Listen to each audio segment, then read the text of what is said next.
बिस्मिल्लाहिर्रहमानिर्रहीम। अस्सलाम वालेकुम व्यूअर्स, कैसे उम्मीद करते हो सब ठीक होंगे और शुक्र अल्हम्दुलिल्लाह मैं भी ठीक हूँ।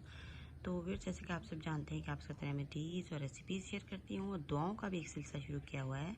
तो व्यूअर्स, माशाल्लाह से आज जुमे का दिन है और जुमे के दिन हमें क्या करना चाहिए, सारे अमाल के साथ जो है वो हमने दरूद पाक की जो है वो भी कसरत करनी है और जितना पढ़ सकते हैं आसानी के साथ, दिल के साथ, मोहब्बत के साथ, खलूस के साथ, क्योंकि व्यूअर्स अल्लाह ताला को हमारी बहुत ज़्यादा तस्बीहें नहीं चाहिए, अल्लाह ताला को हमारा खलूस चाहिए, क्योंकि इबादत के लिए हर चीज़ है, चरिंद परिंद हैवानात सब अल्लाह ताला की इबादत कर रहे हैं।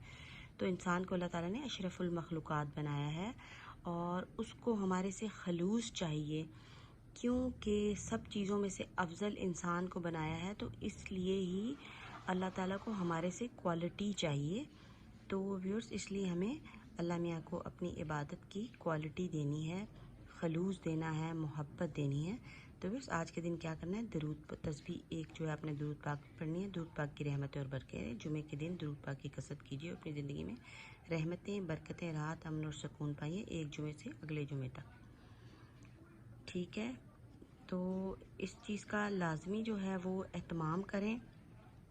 और व्यूअर्स, अगर आपको वीडियो पसंद आ रही है तो चैनल को सब्सक्राइब करें, लाइक करें और सबके साथ शेयर भी कर दें, ताकि वो भी हमारी इस काविश में शामिल हो सकें, हमारी इस नेकी में शामिल हो सकें और आगे इसको फैलाएं, ताकि हम सब मुसलमान नेकी को फैलाते फैलाते सब नेकियों में शामिल हो जाएं और उसका अजर व सवाब भी हमें हासिल हो सके। तो मुझे दें इजाज़त। अल्लाह हाफिज़।